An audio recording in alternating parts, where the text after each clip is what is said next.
What's up, Rivalers? Today I've got every balance change coming to Season 1 in Marvel Rivals. Now the patch and season officially launches on January 10th, but early access servers for content creators recently went live and Marvel Rivals just dropped full patch notes. And there are some huge balance changes coming to shake up the meta, so let's get right into it. So starting with Vanguards, we've got some buffs to Captain America. Right off the bat, his base health is getting increased from 650 to 675. He can use his shield more frequently because they reduce the cooldown on lifting his shield from 3 seconds to 2 seconds. They're also making it so Cap gets more ults per game by reducing the energy cost to use his ult from 3400 to 3100, with a slight nerf to the ultimate itself because he now receives less health per second during the ult. Doctor Strange's E ability now has damage fall off, which means characters that are further away from him take less damage. This fall off begins at 5 meters and is reduced to 70% of its full damage at 8 meters. So you're going to want to be right on top of them to get the full burst damage for this ability. Thor is getting some increased survivability. He got 25 extra HP, bringing his total health to 525. And for a character that is constantly getting bonus health from his abilities to protect that extra 25 HP, it can honestly go a long way. He also can't be CC'd during his ultimate now. Now Hulk is actually getting a nerf. They are reducing the shield value he gives to himself and to an ally from 250 to 200 HP. So honestly a pretty massive nerf because every time he uses that ability, you'll be getting a total of 100 less HP out of it. Venom has his E-shield get a higher ratio, so his shield gives him more bonus HP the more HP he's missing, and that ratio is now going to go from 1.0 to 1.2. And the base damage of his ultimate went from 40 to 50 HP, and that applies to everyone that he hits, so just 10 extra damage can honestly add up. Now moving on to Duelist, Black Panther is receiving a nerf where he's going to be getting 10 less bonus HP when getting a reset on his dash, and they're capping the amount of bonus health he can stack up from these resets to 75 HP. So he will be a little bit easier to pop even when he's zipping around the battlefield. Black Widow is pretty conclusively seen as the worst hero in the game, so she'll be receiving some buffs to the range of her kick ability. It almost doubled from 3 meters to 5 meters, so it'll be a lot easier to land that kick, which then sets her up for the grappling hook part of the combo. She also got a stamina buff, so they're reducing the amount of time for her to catch her breath after sprinting from 12 seconds to 4 seconds. So she'll have a lot easier time moving around the map without running out of stamina. And they decreased the amount of time for her ultimate to reach maximum power from 1 second to 0.6 seconds. Now, will these buffs be enough to bring Black Widow into the meta? Only time will tell, but something that is going to help her out a lot in the meta is Hawkeye and Hela are both receiving nerfs. For Hawkeye, they're nerfing the maximum additional damage of his passive from 80 to 70. So we will hopefully be seeing less literal 100 to 0 headshots from this guy, and what's interesting is they're sort of buffing his close range capabilities by reducing the spread on his explosive arrows. So you're more likely to land multiple explosive arrows on close range targets. As for Hela, they are straight up reducing her health pool to 250 from 275, making her easier to pop. And I've noticed that the seasonal team up bonus damage has also been reduced from 20% to 15%. I personally think these characters could have received heavier nerfs, but who knows, maybe with the upcoming shift in meta, we will no longer be terrorized by Hawkeye Hela every game. Magic gets a slight buff to her ultimate's version of her forward dash knockup. They gave it 20 extra damage, which should help secure some nice combo one-shots and make her ultimate form a little scarier.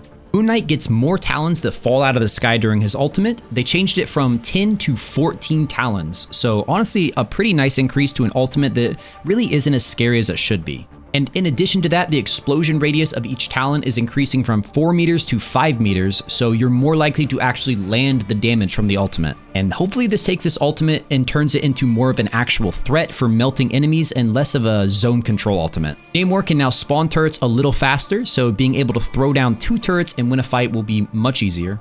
The Punisher is getting a buff where they've reduced the spread on both his shotgun and his rifle, which I never noticed he actually has names for both of his guns, which is really cute. Scarlet Witch is getting some much needed buffs for her left click's fixed damage. It's going to be increasing from 50 damage per second to 60 damage per second, but a lot of people didn't realize this ability also does percent health damage, which means she's supposed to be a little stronger against Vanguards. I personally never really felt that, but they're reducing the percent damage from 5% to 3%.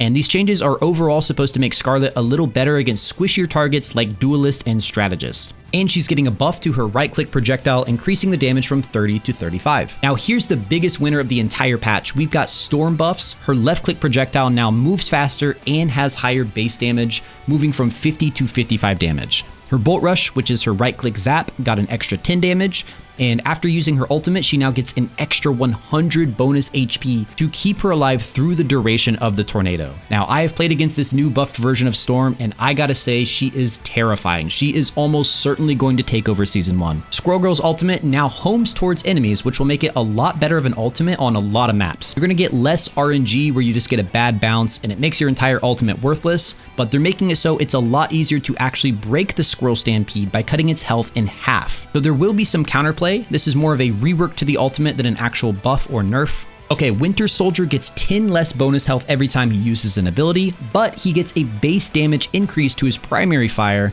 an increase to his base health up to 275. That's insane to me. Overall, I think this is actually a buff to this character. Wolverine is getting some really insane buffs, taking his base health from 300 to 350, but making him slightly easier to burst through his Undying ability by reducing the ratio of damage reduction from 50% to 40%. Overall, it's a very large buff to Wolverine, and that's kind of terrifying. Cloak and Dagger can now swap between forms a lot faster, it feels so much smoother, and this also means you should never really be reloading as Dagger now, because it's much faster to swap to Cloak and then back to Dagger. Here's the biggest change to this hero though, because their ultimate now has 4 dashes instead of 3, meaning you can stack your ultimate 4 times for a whopping 880 healing per second. Dagger's healing bubble also got a cooldown reduction, and this is pretty huge because that's their best way of keeping themselves alive. Jeff's ultimate got nerfed, it's now easier to dodge and a little more accurate to the hitbox, which I'm sure a lot of people will be happy about, but he also got a compensation buff because Joyful Splash now does 10 healing more per second, and remember that ability pierces through allies, so you can technically be healing 5 people at once with this ability. Luna Snow now can no longer do the fast toggle during her ultimate where she both heals and damage boosts your ally. You're going to have to choose one or the other at a time. Mantis is going to be a little less speedy because her passive movement boost is getting reduced from 2.5 meters per second to 1.5 meters per second. So she'll be a lot easier to hit headshots on and a lot more vulnerable. I honestly think this is a pretty big nerf to a character that probably needed it. Rocket got a pretty sizable buff to his healing to bring him more in line with the other strategists' healing. His healing orbs now heal 70 HP per second, which is really nice. As for the team-ups, Hawkeye and Black Widow's team-up got nerfed, which I never really see this one because nobody played Black Widow, but maybe these buffs will change that. Hela, Thor, and Loki's team-up reduced Hela's damage from 20% to 15%, so another nice nerf to Hela. Luna Snow and Namor's team-up got some pretty crazy buffs. I think this will push Namor even further into the meta. Rocket, Punisher, and Winter Soldier's team-up got buffed because now the cooldown of the infinite ammo gear is reduced by 5 seconds. Scarlet Witch and Magneto's team-up sword got some buffs, which is funny because in the alpha, this team-up was very dominant and so they nerfed it for release, but now they're buffing it back up. And another crazy buff to Storm because the Thor, Storm, Captain America team-up gives Storm even more buffs to damage and cooldowns. So that is going to conclude our first ever patch notes rundown video. This is every documented balance change in the game for Season 1. Let me know what you think down in the comments. Did they buff your favorite hero? Will this, in addition to the 2 new heroes, Mr. Fantastic and Sue Storm, change the meta entirely? I honestly can't wait to find out, and I will see you in the next one, Rivalers.